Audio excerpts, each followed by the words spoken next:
Hello, and welcome back to another episode of Goat Plays Video Games in a way that the developers probably never intended. Yeah. If you've seen my Ocarina of Time or Dark Souls 3 videos, then you likely already know what to expect from this one. I looked at Link, decided he was better off without that arm, and then played through as much of the game as I could. The rules are as follows: no glitches, no exploits, and obviously no sword. However, I'm going to extend the definition of sword here, since there are multiple items in the game that can technically fall under that category. That means no Great Fairy Sword and no Fierce Deity Mask. Every form of damage we deal has to be done through some other means. With that out of the way, let's jump right into the run.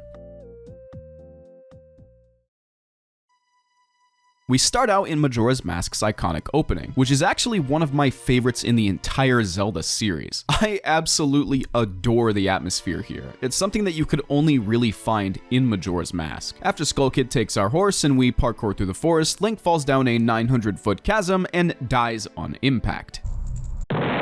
Okay, I'm kidding. We're turned into a Deku Scrub and sent on our merry way. Tattle, what are you talking about? I didn't leave you, you just didn't follow me. Oh, great, and now she's teaching us how to Z-target on a corpse. You know what, I don't need to know. We've all got skeletons in our closet. I'm just gonna move on. After the happy mask salesman begs us for assistance, we enter Clock Town and officially start the run. This first part is pretty cut and dry, considering you can't really use a sword with Deku Link to begin with. You kinda just swirl around and get attacked by rabid dogs. The first thing I did was farm for rupees, as I wanted to load up on Deku Sticks and bombs the moment I turned human again. They're both accessible right at the start of the game, which makes them essential for getting through the first temple way later. Afterwards, I decided to do hide and seek with the bombers so I could gain access to the clock tower at the end of day 3. Huh? He got stuck behind the guard. What the hell, man? You won't let me pass, but this kid is fine? Alright, whatever, man. Just wait until I have a sword again. You're the first on my list. Oh. Wait. After getting the moon tier, I did some more rupee farming so I could get the adult's wallet. This isn't required for the run by any means, but it does help out immensely when I need to reset and restock on certain items like Deku Sticks, bombs, or potions. Wait, what do you mean this is your private property? The world is going to explode into flames in like 6 minutes. Is this really that important to you? Dude, what an idiot. Doesn't he know my flute was stolen 3 days ago? That's way more important than his stupid flower. After watching the cutscene and being strangled by this clearly well-adjusted individual, I stepped outside to a horrifying realization. You need a sword to activate the owl statues. You know, those things that not only save your game mid-cycle, but also act as fast travel points? No, there's gotta be a way to get these things to work. What if I try hitting it with a Deku Stick? Oh, no way. I am so glad that worked. You have no idea.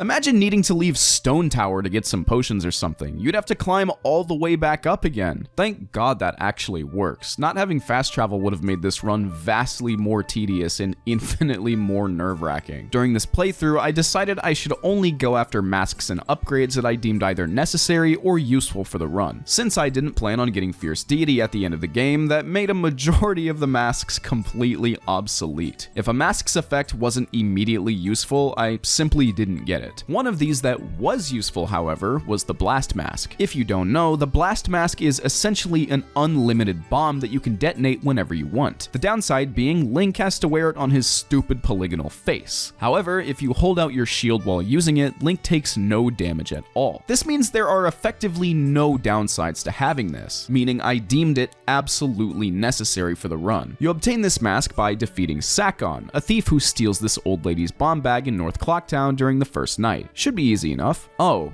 Deku Sticks don't seem to work against him. Okay, what if I stopped him with a bomb?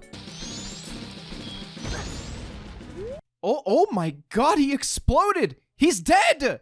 He's actually physically dead! What have I done? Yeah, I think I'm just gonna go ahead and reset time. So I'm, not made a murderer by this incredibly severe lapse in my judgment. Off to the woods. I'm sure a nice boat ride will get my mind off of all this, blowing people to chunks business. Yeah, that's more like it. Now that we're all relaxed, we can sneak past the guards, interrogate a prisoner, and open up Woodfall Temple. The dungeon was honestly fine. Most of the time, enemy encounters could be gotten through using Deku Link alone. And when I got to the Dynalphos mini-boss, the Deku Sticks killed him in a single hit. I decided not to go after all the stray fairies in this particular temple. This is because the reward, an upgraded spin attack for your sword, would be pretty much useless to us. I did still occasionally pick them up though, since each one gives you a little health boost, refilling 3 hearts in the English version and 1 in the Japanese version. After a bit of time, we made it to the temple's boss, Adulwa. Uh-oh. It doesn't seem like Deku Sticks work on this guy. And neither do arrows. Thankfully, bombs do. And the developers were kind enough to put some bomb flowers around the arena just in case I ran out. Thank you, AG Aonuma. I don't know why you did this, but I will not question your intentions. After a bit of time, he goes down pretty easily, not putting up too much of a fight. Which means we're officially done with the first temple. And without any hiccups, too. This run doesn't seem like it'll be too bad. We learn the Oath to Order and are dropped right in front of the Deku Princess, who we can't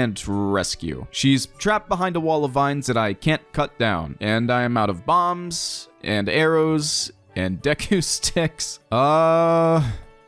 Oh well, rescuing her is technically optional since all you get is the side quest for the Mask of Sense, which I've already decided we don't need, so whatever. I guess she'll just have to stay trapped there for the rest of her life. Okay, I haven't given up on the Blast Mask quite yet. Surely arrows will work, right?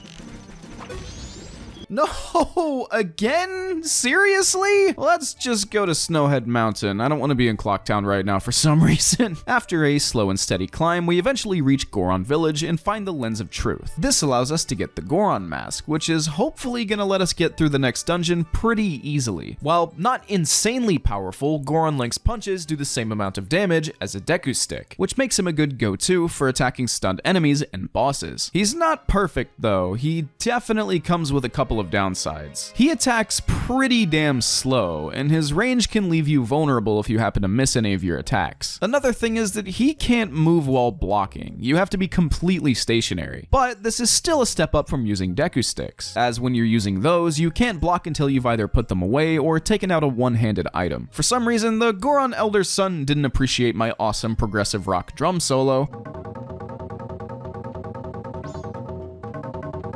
so I ignored him and moved on to Snowhead Temple. While I was doing this one, however, an odd feeling of anxiety suddenly swept over me. I was about 4 hours into my recording session by that point, and that's when my brain suddenly decided to start worrying about potential roadblocks. Here's the thing about doing runs like these. Not a lot of people do them. Because of that, the amount of resources and information available is slim to none. I can certainly find data that helps, but it wasn't exactly compiled for the purpose of doing a challenge run like this. If I were to hit a roadblock at any given point, then that would be it. Thankfully, there weren't any major hangups in this particular dungeon. Both mini-bosses went down pretty easily, and I was able to reach the dungeon boss without any trouble. I even got all the stray fairies for the magic upgrade. The boss of this temple is...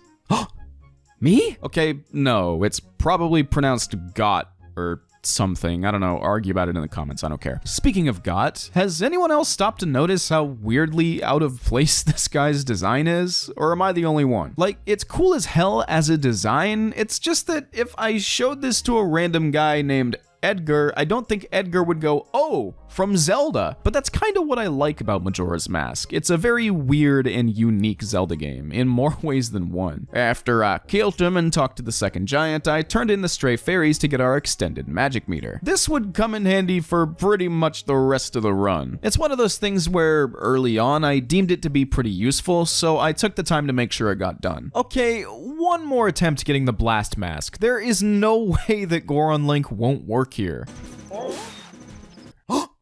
We got it! It finally worked! Yes! Oh, I am so happy about that. We finally got the Blast Mask. Although I don't really see a massive reason to use it anymore. I mean, we have Goron Link, and we're gonna be getting Zora Link in literally the next area. Huh. But, whatever. Still got it. Well, that was eventful. Time to do the alien side quest in the Goron race so we can get some extra bottles. Why didn't I do the Goron race after getting through Snowhead Temple? I forgot. I also went ahead and grabbed the rabbit hood alongside the stone mask since they're both pretty useful. Did you know Epona can survive multiple explosions? Unfortunately for Mikau though, he cannot survive being attacked by pirates. But hey, at least we have the Zora mask now and it's pretty good in this playthrough. Zora Link isn't very powerful. His attacks do the same amount of damage as a non-upgraded Kokiri sword, but he is very versatile. His attacks come out quick, and unlike Goron Link, he can actually move while blocking. His weird arm boomerang things also come in handy on occasion. Overall, this is a very nice mask to have, as it rounds off our moveset quite nicely. This, combined with the stone mask, makes the Pirate's Fortress a breeze. Seriously, the stone mask trivializes this section of the game to a hilarious degree. It makes getting a picture really easy too, which I'm not totally sure we should be doing, but whatever, we get a seahorse out of it. Alright, I got all the eggs, learned the song, took a 12-hour power nap because I was very sleepy, and then booted the game back up the next day. Another water temple, because everyone loved that so much the first time. I mean, I didn't really mind it. It's not that bad. Once again, I decided to nab all of the stray fairies, since this temple rewards you with a defense upgrade. Every bit of damage you receive is now cut in half, which effectively doubles our total amount of health. That's pretty universally useful, so yeah, it just makes sense to go after it. Eyeball! Oh, yep, and I'm dead. Yeah, this guy unexpectedly kicked my ass. Normally, he's not hard in the slightest, as you can just spin attack the bubbles that he drops. But no sword, no spin attack. Or wait a second, maybe there is a way to spin attack the bubbles. Yo, no way! Deku Link actually came in clutch here, that's kind of awesome. And you know what? This is a really fun way to fight this boss. I think I might start doing this in every playthrough from now on. Yeah, that wasn't so bad the second time. That's why I love doing runs like these. You end up trying stuff that you would never even consider otherwise. And now that I had the ice arrows, I could continue on to the rest of the dungeon. After performing the sickest Deku Stick maneuver of all time, I made it to the temple boss. Which means it's time to catch that fish!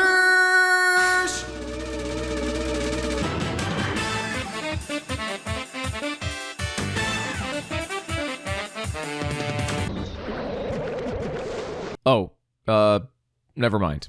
He was easy. And you don't really use a sword during this fight anyway, you kinda just use the Zora mask. Same as the last boss now that I think about it. You never need a sword for either of these guys. Huh. That's something I actually really appreciate about the first two 3D Zelda games. They are incredibly open-ended in terms of combat. Like, almost every item you obtain serves a secondary combat purpose on top of being really useful for puzzle solving. Anyway, afterwards it was time to head to Ikana Graveyard so we can grab the captain's hat and learn the Song of Storms. Should be easy enough, just wake up the big skeleton and use the Blast and Goron masks to tear through his skeleton horde. Whoa, the Blast mask is putting in some overtime, okay. Oh, we didn't catch up to him. I see. Okay, that was just a fluke. We'll get him this time. What? Again? And Dampé is still walking to the graveyard? How slow are you, old man? Oh, I forgot you need to shoot him with arrows. Oops, sheath my weapon? What weapon? I am a boulder with arms. All right, now that that's over, we can pick up the mask, open the grave, fight the Iron Knuckle, and learn the Song of Storms. Wait, I forgot to grab the Garo mask. Okay, got it, which means we are officially in the home stretch. Ikana Canyon, one of the most memorably dark and creepy Zelda locations. There are also a lot of things we have to do here before we can enter the next temple. First, you have to play the Song of Storms to appease the Composer Brother, which will, in turn, uncurse the Springwater Cave. Then you have to have Pamela exit her house, sneak into the house, and then play the Song of Healing to uncurse her father and get the Gibdo mask. The Gibdo mask is then used to communicate with the Gibdo at the bottom of the well. This part of Majora's Mask is extremely similar to the Monkey Cave from Earthbound. You know, that part where you need to keep leaving and coming back if you don't have the items they're asking for? That part? Yeah, okay. It takes a sec, but we manage to get through it, grab the mirror shield, and arrive in Akana Castle. There's not too much of note here besides another Wizrobe, but he goes down pretty easily using either arrows or the Goron mask. The main boss, on the other hand, ended up being pretty decently difficult. First, you have to clear out his minions, who both gang up on you at once. They move pretty quickly though, so they end up being outside of your effective range pretty much all the time. Even if you are in proper attacking range, they just block you with their shields. Eventually though, I found that they don't block the Blast Mask, and because the hitbox is so wide, you can hit both at once. Combine that with the Mirror Shield and you can just stun lock them until the mask recharges. This strategy made the entire fight much easier, the actual boss himself included. He shares a very similar moveset to his underlings, so this same strategy still applies. After the boss was defeated, I could finally begin my ascent up to the Stone Tower Temple. As always, it is quite the lengthy climb, but the developers were nice enough to leave this owl statue up here so I could easily... Oh, I climbed all the way up here and didn't have any Deku sticks. And nothing else activates them but the Deku sticks. And it's already day 2. Huh. After a bit of contemplation, I decided it was patently in my best interest to go back to Clocktown, buy some Deku sticks, and then activate the owl statue. Yes, I climbed the entire tower again. I just figured it was riskier to leave it unactivated than to not. I mean, what if I had to leave the temple for some reason? What if I ran out of time while doing the dungeon? I mean, I likely wouldn't have, but it's better to be safe than sorry. I hope you appreciate the things I do for you. We're finally in the Stone Tower Temple, probably one of the most acclaimed dungeons in all of Zelda history. And for good reason, it still holds up as an incredibly creative and atmospheric temple, and it's one that I will never forget. It's not too bad to do without a sword either. It's got 3 mini-bosses scattered about, all of which require slightly different strategies to beat. But for the most part, I kinda just punched them with Goron Link until they all died. And yes, that is the 4th Wizrobe that we've seen so far. How perceptive of you! A bit later into the dungeon, we receive the Giant's Mask, probably the weirdest item in the game, as it can only be used in a single boss room. That probably makes it one of the most context-sensitive items in any Zelda game. You're meant to put it on and then fight the temple's boss using your sword, but because it restricts you to only your sword, we would have to find another way to beat the boss. And here we get to the moment that I had been dreading for the entire playthrough, the Twin Mold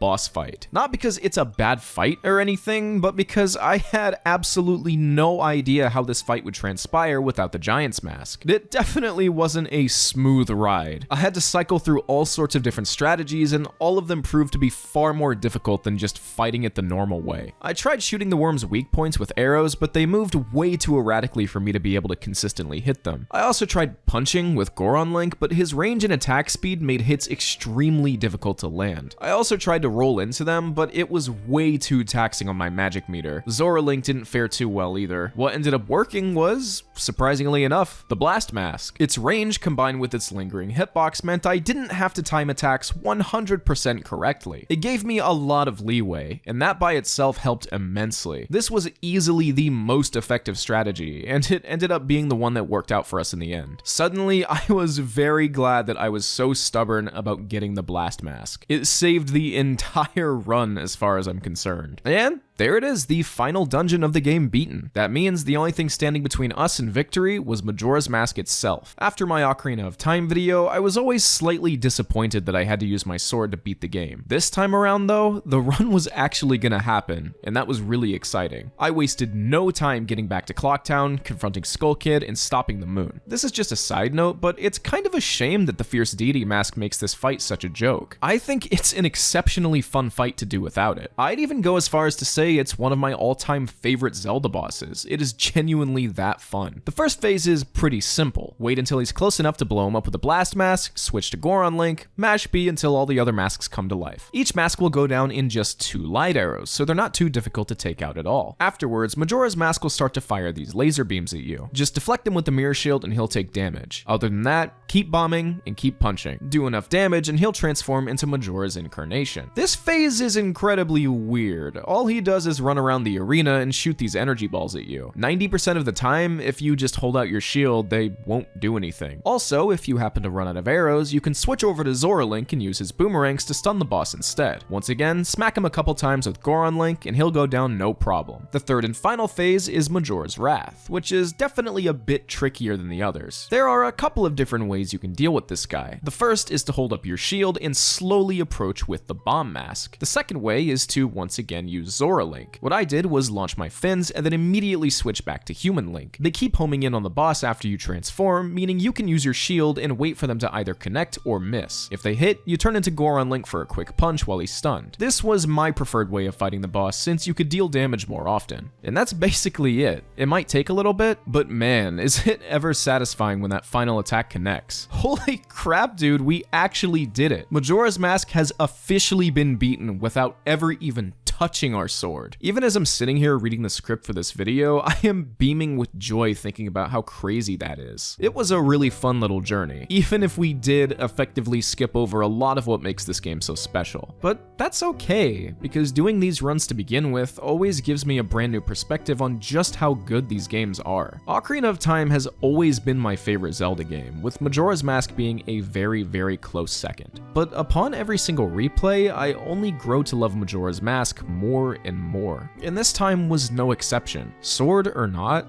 this game is still to this day one of the most unique and enjoyable experiences of all time. Thank you so much for watching.